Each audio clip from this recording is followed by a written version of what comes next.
estar orando. Tá ok? Todos acharam?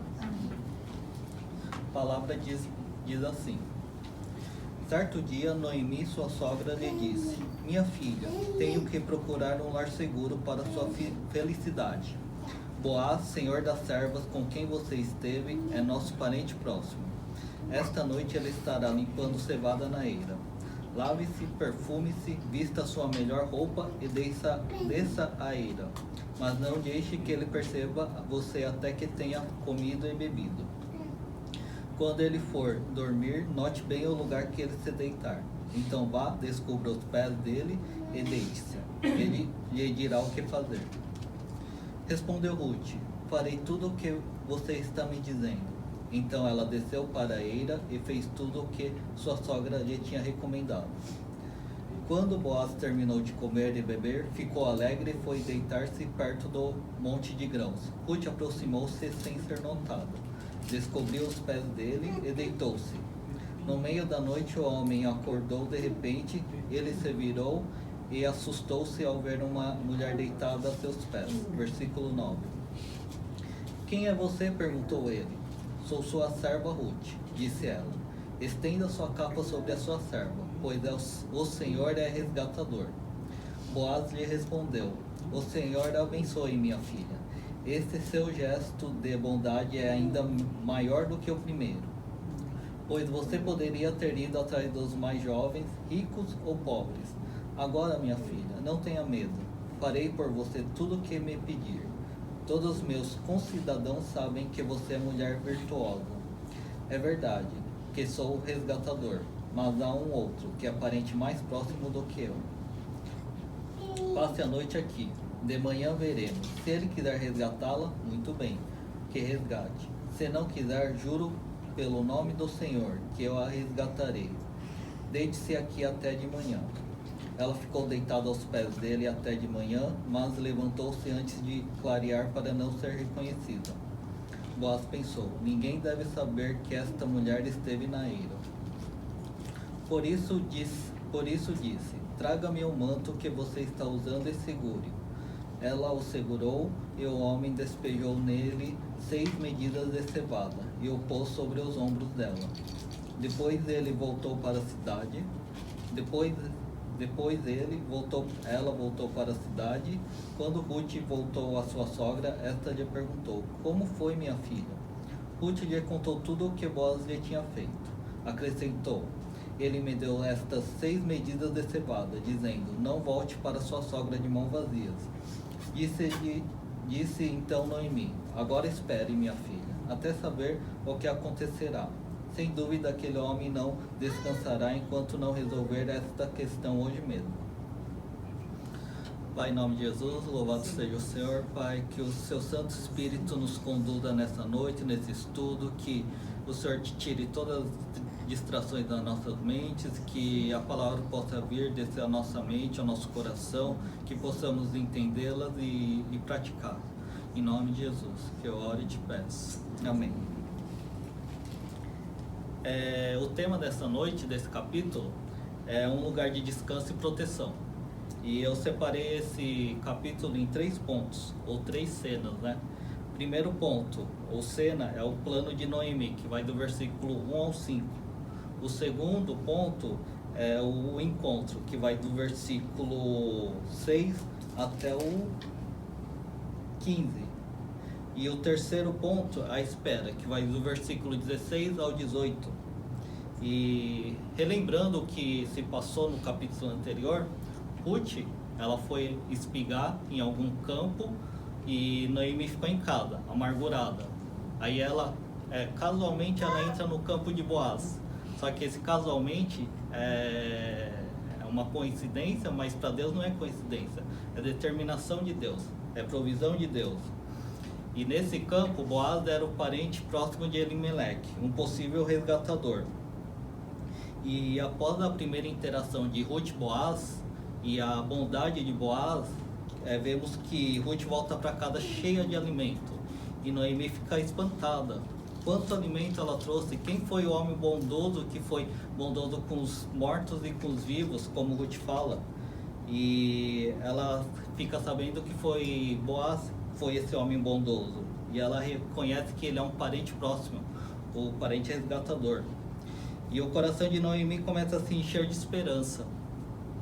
E eis que Noemi resolve agir. Aí ela começa a bolar um plano, que é a primeira cena desse capítulo, o plano de Noemi, que vai do versículo 1 ao 5.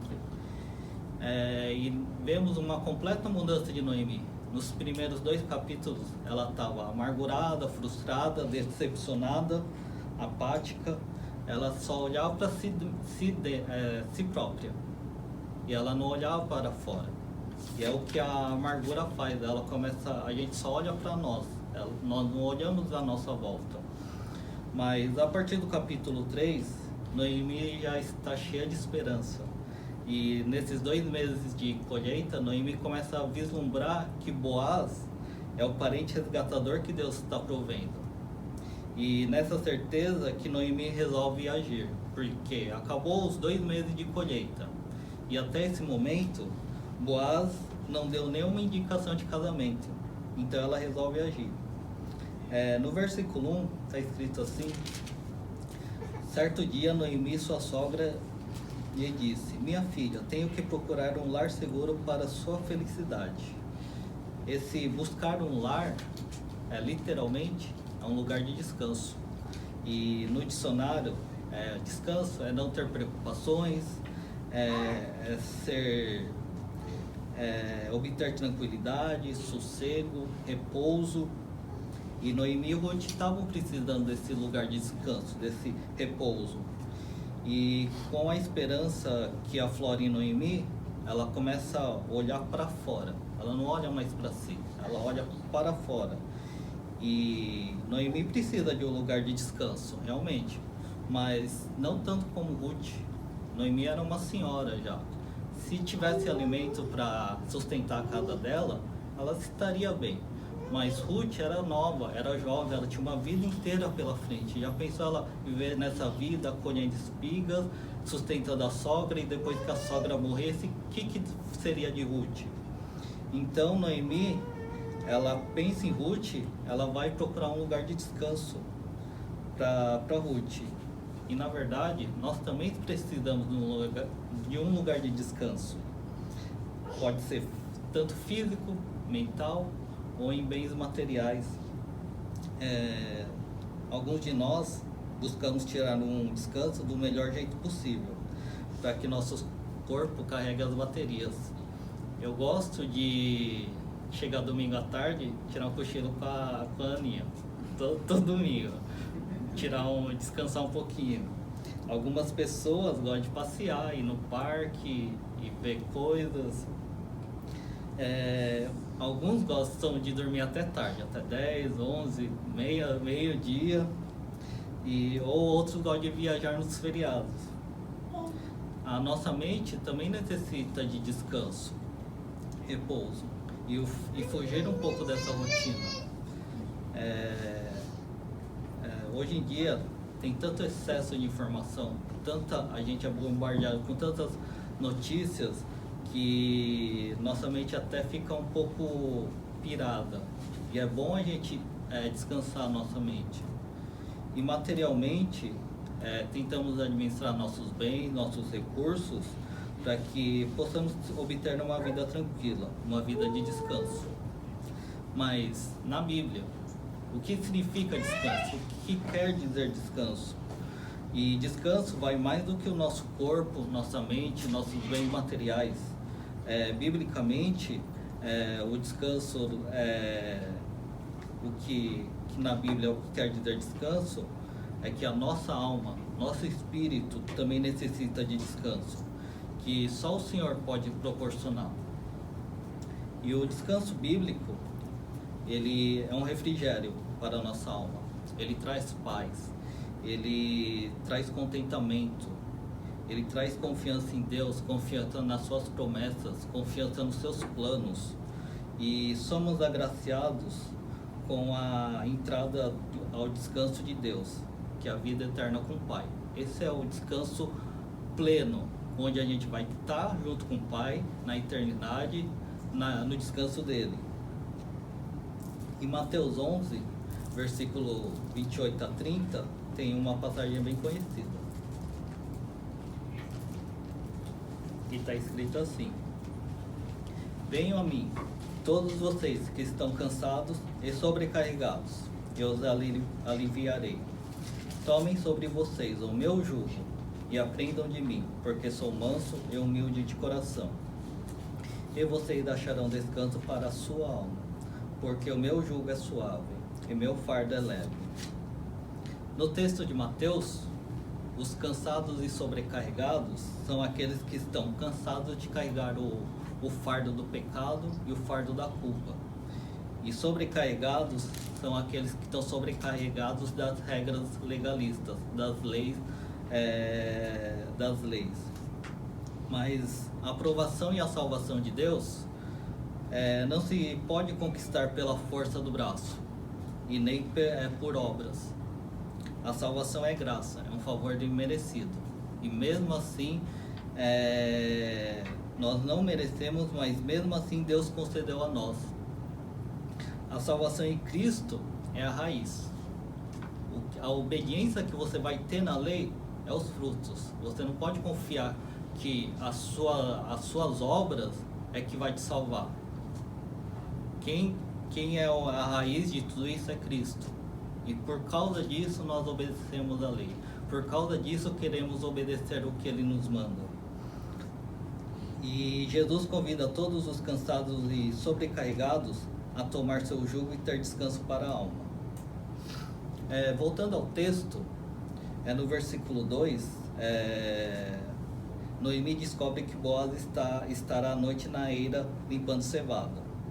Noemi manda Ruth ungir-se, tomar banho, ungir-se com óleo e colocar um dos seus melhores vestidos e descer da eira. Isso é uma grande lição para nós. Quando a gente for fazer um encontro, toma banho, passa perfume e coloque uma boa roupa. Não vá com a camiseta de time, hein? E Ruth deveria esperar Boaz comer e beber, e segui-lo como uma boa espiã, e ver onde ele se deitará. Ela descobriria os seus pés e deitaria ali, junto aos pés dele. E Noemi instrui Ruth a esperar que Boaz conduza a situação, deixando que ele dite o rumo das ações. E que plano estranho é esse de Ruth, de Noemi? Parece um plano meio uma conotação sexual. Parece que ela está mandando Ruth fazer alguma coisa indevida. E é estranho porque está meio ambíguo esse texto mesmo. Será que Noemi queria que Ruth aplicasse o golpe da barriga? Igual como as filhas de Ló, que embriagaram seu pai, tiveram relações, e a filha mais velha de Ló foi o patriarca do povo moabita. E analisando no original em hebraico, esse plano de Noemi ainda é ambíguo. O autor ele não dá clareza nas palavras. Mas os comentaristas bíblicos eles nos apontam algumas razões em defesa de Noemi. A primeira dela, na cultura antiga, eram os pais que arranjavam o casamento. E no caso das viúvas, deveria ser um membro masculino que deveria ir lá arranjar esse casamento, não uma moça, não uma mulher. A segunda indicação do plano de Noemi, que estava em defesa do plano de Noemi, já estava no fim da colheita. E Boaz não deu nenhuma indicativa que ele seria o parente resgatador. E nenhum outro parente apareceu. Como a gente vê no texto, tem um mais próximo. Esse homem também não apareceu para resgatar. E o terceiro, a lei do levirato, ela era clara quando o irmão do morto deveria suceder a descendência, né, do falecido. Mas fora essa relação parental de irmão, o resgatador ele não era obrigado a tal ato. Então, a melhor forma de pedir que Boaz fosse parente resgatador seria em um momento a sós com ele, longe de olhares curiosos, e se Boaz recusasse, não ia constranger nenhuma das duas partes. Então, essa é a defesa dos comentaristas, porque esse plano tão estranho de Noemi. O segundo ponto, que é o encontro, que vai do versículo 6 a 15. Vemos que Ruth levou a sério o papel de espiã. Ela foi até a eira, ela ficou observando Boaz. Boaz come, bebe e após estar alegre, ele deita-se ao pé de um monte de cereais. Ruth chega de mansinho, descobre seus pés e deita. E aqui no versículo 8 tem um fato interessante, que o autor, ao invés de citar o nome de Boaz, ele se dirige a ele como homem, no versículo 8, e Ruth como uma mulher. O autor de Ruth, ele é bem assim, parece que ele quer montar um cenário, uma cena com isso. O autor, ele quer que os ouvintes pensem assim: um homem protegido pela escuridão da noite, acorda assustado, pois há uma mulher aos seus pés, que ele não consegue enxergar pelo breu da noite. E é interessante porque a Bíblia tem certas preciosidades que a gente passa batido, que a gente lê, só que a gente não observa como a literatura da Bíblia. O autor de Ruth, ele escreve de tal maneira que você vê a criatividade de Deus inspirando o autor, que mostra algo tão precioso que a gente às vezes só lê e passa batido em certas coisas. Continuando, então o homem, assustado, ele se senta e pergunta: quem é a mulher que está ali deitada aos seus pés? A mulher responde: sou Ruth, sua serva. Estende a tua capa sobre a tua serva, porque tu és resgatador. E aqui a gente vê que Ruth é excepcional. Antes mesmo que Boaz possa pensar em algo ruim, já pensou ele lá deitado, no escuro, aí ele acorda de repente com uma mulher deitada aos seus pés. O que ele vai pensar? O que ele pensaria de uma mulher aos seus pés? Ele já pensaria em alguma coisa errada. E antes que ele pense que essa mulher quer uma noite de prazer, uma noite de alguma coisa indevida, Ruth já se antecipa. Ela já diz para quem ela é e para que ela veio. Ela diz que Ruth é direta, e ela pede que Boaz se case com ela e seja o protetor. E aqui entramos na segunda necessidade que nós temos: proteção. Quando Ruth pede para que Boaz estenda sua capa sobre ela, é um pedido de proteção por meio do casamento. E todos nós necessitamos de proteção também. Meu pai, quando ele tinha o carrinho dele lá, ele colocava um amuleto lá no retrovisor, espelho retrovisor, para ter proteção, para não bater, ninguém roubar o carro dele. Alguns colocavam uma fitinha do Senhor do Bonfim no carro, em alguma coisa para proteger. Quem nunca passou a virada do ano de branco? Que atira a primeira pedra para se proteger de coisas ruins, né? Ou fazer o sinal da cruz antes de sair de casa. Mas em Jesus nós temos uma proteção muito, mas muito mais valiosa e importante. E essa sim funciona. Essa é batata. Em Efésios 2, capítulo 2, Paulo escreve 3 grandes inimigos das nossas vidas. O primeiro inimigo é o sistema desse mundo. Quais os valores que o mundo quer impor para nós? O mundo, ele faz uma pressão tão grande para aceitarmos valores, ideologias, movimentos que afrontam a Deus, que afrontam a vontade de Deus. E necessitamos da proteção de Deus para suportar tudo isso. E não é à toa que vários países estão legalizando aborto, vários países estão legalizando ideologia de gênero, e nós temos que ter essa proteção de Cristo para suportar, a não desanimar, a aceitar essas regras que o mundo quer impor, esse sistema que o mundo quer impor. O segundo grande inimigo de nossas vidas é o diabo. necessitamos da proteção contra o diabo, que ele está à nossa volta como um leão para nos devorar. E como está escrito em 1 João, capítulo 5, versículo 18, sabemos que todo aquele que é nascido de Deus não está no pecado, e aquele que nasceu de Deus o protege, e o maligno não o atinge. O terceiro grande inimigo de nossas vidas é o pecado que habita em nós. Esse talvez seja, acho que, o que nós mais necessitamos de proteção. Bom, pelo menos para mim, né? O pecado que habita em mim, às vezes, vem com toda a força. Mas é pelo poder do Espírito Santo que nos é concedido, temos capacidade de resistir ao pecado.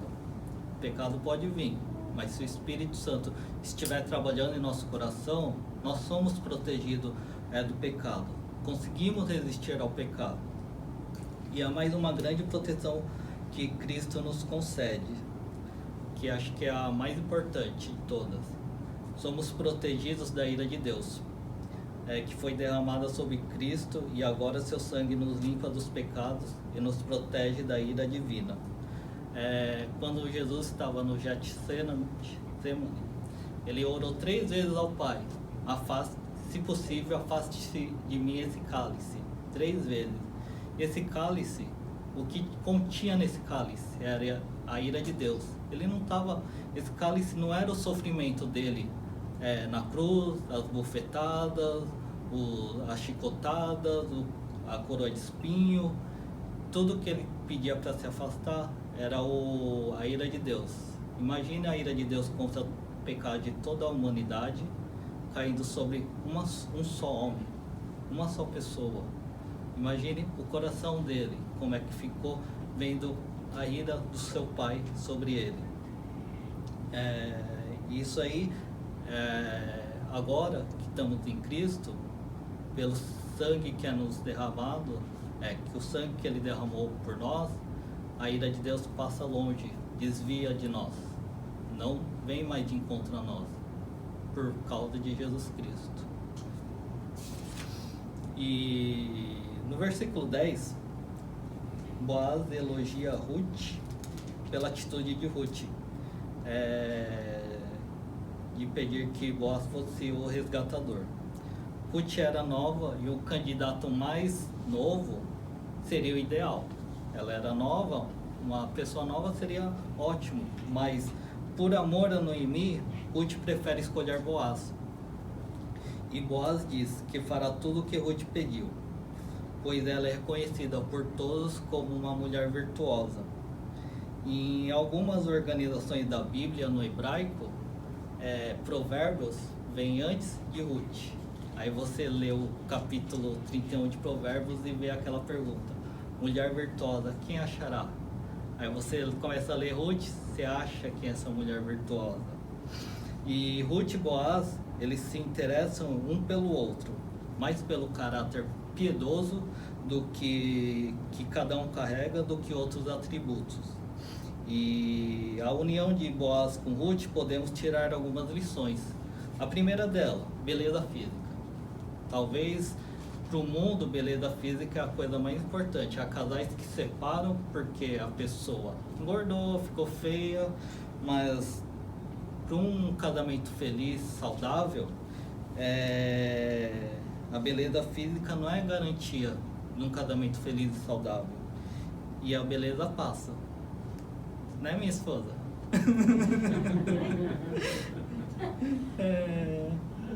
Ela me conheceu, eu tinha cabelo, era mais magrinho, a barriga tá crescendo, o cabelo tá caindo. Mas isso aí não é sinônimo de felicidade. Felicidade é o nosso caráter, é o que a gente é como cristão, que fará o nosso casamento feliz. A segunda lição que podemos tirar: diferença de idade. Na Bíblia não existe uma regra que os cônjuges têm que ter uma diferença de 5, 10 anos no máximo. A Bíblia, ela não tem nenhuma regra disso. É lógico que uma diferença grande de idade entre o casal vai ter suas barreiras, vai ter suas dificuldades, mas nada impede que Deus abençoe esse casamento, como Boaz e Ruth. E a terceira lição que a gente pode observar é um passado. Talvez o passado do pretendente não seja tão bom assim, como o de Ruth, que ela era moabita idólatra. Às vezes pode até ser um passado bem pior, mas como está escrito em 2 Coríntios 5,17, se alguém está em Cristo, é nova criatura. As coisas antigas já passaram, eis que se fizeram novas. Possamos analisar todos esses critérios, que isso não seja um impeditivo para um casamento abençoado por Deus. O que norteia um casamento saudável e feliz é um companheiro verdadeiramente cristão. Se ele for cristão, provavelmente seu casamento vai ser feliz, vai ser saudável. No versículo 12, que diz assim: é verdade que sou resgatador, mas há um outro que é parente mais próximo do que eu. Apareceu um obstáculo, apareceu um problema. Há um parente mais próximo e ele tem o direito de resgatar Ruth. E Boaz se compromete a resolver o assunto, mesmo que para isso sua chance de casar e construir família seja impedida. Na verdade, Boaz prefere ser justo, prefere ser leal a Deus antes de mais nada. E Boaz demonstra ser o marido ideal. Sabe o marido de Efésios, capítulo 5, que ama sua mulher como Cristo ama a igreja e se sacrifica por ela? Boaz é esse tipo de marido. E mesmo Ruth sendo virtuosa, Boaz estava disposto a sacrificar sua imagem. Ele já era um homem influente, como diz no capítulo 2. Mas ele estava arriscando sacrificar sua imagem, arriscando ser mal falado por casar com uma moabita. E Boaz tinha a convicção que se casar com Ruth, ele estava sendo leal à lei de Deus e o Senhor o abençoaria, pois Ruth era uma mulher virtuosa. Continuando o texto, Boaz, ele zela pela integridade de Ruth ao pedir que ela passe a noite na eira, e todo o acontecimento se deu a partir da meia-noite. Então provavelmente era meia-noite e pouco, 1 hora, e era um horário muito perigoso para Ruth voltar até a cidade. Então ele pede: passe aqui até de manhã e depois você vai embora, porque ele estava zelando pela integridade física de Ruth. E antes de clarear, Ruth volta para casa para que não fosse vista e reconhecida e tirassem conclusões erradas. Boaz cuida ainda das 6 medidas de cevada, cuidando da provisão das viúvas. Boaz realmente ele estava disposto a sacrificar sua imagem, ele estava dando a provisão, ele estava cuidando para que Ruth continuasse com essa imagem de mulher virtuosa. O terceiro ponto, a espera, que vai do versículo 16 a 18, Ruth volta para a cidade, conta tudo o que passou para sua sogra. E Noemi tranquiliza Ruth a esperar, pois Boaz fará de tudo para resolver a questão. Noemi agiu para que Boaz tivesse conhecimento que ele seria o parente resgatador preferível. Até aquele momento, como tinha um parente mais próximo, ele achava que era dever do outro parente resgatar, não Boaz. Mas como ele ficou sabendo que Ruth e Noemi queriam ele como resgatador, ele já resolve fazer tudo. Ele resolve ajudá-las e resolver a situação. E com esse obstáculo, Noemi entende que agora é hora de esperar e deixar Deus agir em favor das duas. O que ela tinha que fazer, ela fez. A partir de agora, é Deus que vai mover, é Deus que vai agir. Eu gostaria de finalizar com 3 aplicações dessa noite. E a primeira aplicação vai aos jovens. sobre casamento. Procure alguém que seja temente a Deus, alguém que seja íntegro, piedoso, alguém que ame a Deus antes de qualquer coisa ou alguém. Não importa a beleza, idade ou passado. E é interessante isso, que às vezes a Dani pergunta para mim, você me ama mais que Deus? Não, eu amo a Deus antes mais que você. E se você perguntar ao seu pretendente, quem você ama mais, Deus ou eu? E se a pessoa falar você fala assim, tem certeza disso? Não quer consultar Lucas, capítulo 14, 26? Você não quer verificar mesmo se você tem certeza dessas coisas? Porque só assim a gente vai ter alguém que seja cristão de verdade, ele vai ser obediente à palavra. Se ele for obediente à palavra, ele vai ser uma mulher submissa, ele vai ser um marido que sacrifica pela esposa, ele vai ser um casal saudável, um casal feliz. A segunda aplicação é que os planos de Deus jamais serão frustrados. O plano de Noemi aos olhos humanos tinha tudo para descambar, tinha tudo para dar errado e causar problemas para Ruth, para Boaz e para ela própria. Mas é Deus que conduz as situações, é Deus que conduz as pessoas para que o planejamento divino ele se complete. Nós precisamos esperar que ele haja. E a terceira aplicação, que possamos realmente entrar no descanso e na proteção que Jesus nos oferece. Nós, a igreja, somos sua noiva e Ele cumprirá sua promessa de dar descanso à alma. E o descanso em Cristo, que já desfrutamos nesse mundo, é um aperitivo. A gente já pode aproveitar esse descanso que Jesus nos oferece, que é o aperitivo do descanso eterno de Deus, que está em Hebreus capítulo 4. E como Apocalipse está escrito, Jesus está no meio da sua igreja. Ele está no meio da sua igreja e ele conserva em suas mãos todas aquelas pessoas que ele resgatou. E ninguém pode arrancar de suas mãos, ninguém vai arrancar quem ele resgatou de suas mãos. Mas a pergunta que fica, é fácil descansar, confiar na proteção de Deus? Com certeza não.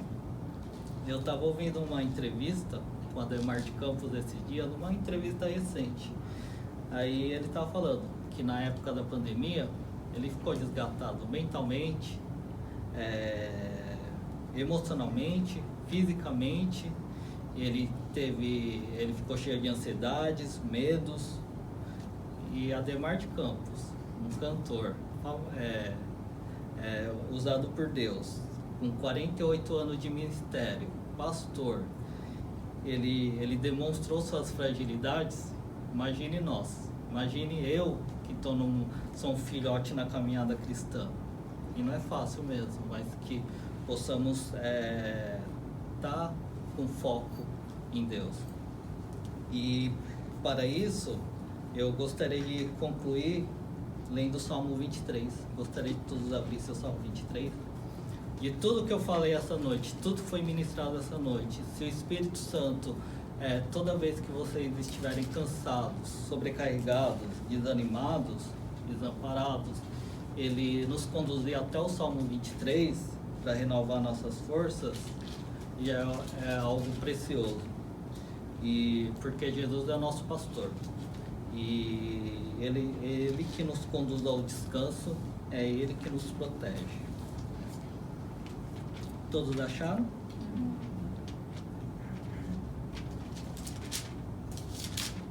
Salmo 23 diz assim: O Senhor é meu pastor, de nada terei falta. Em verdes pastagens me faz repousar e me conduz a águas tranquilas. Restaura-me o vigor, guia-me nas veredas da justiça, por amor do seu nome. Mesmo quando eu andar por um vale de trevas e mortes, não temerei perigo algum, pois tu estás comigo. A tua vara e teu cajado me protegem. Prepara um banquete para mim à vista dos meus inimigos. Tu me honras, ungindo a minha cabeça com óleo e fazendo transbordar o meu cálice. Sei que a bondade e a fidelidade me acompanharão todos os dias da minha vida, e voltarei à casa do Senhor enquanto viver.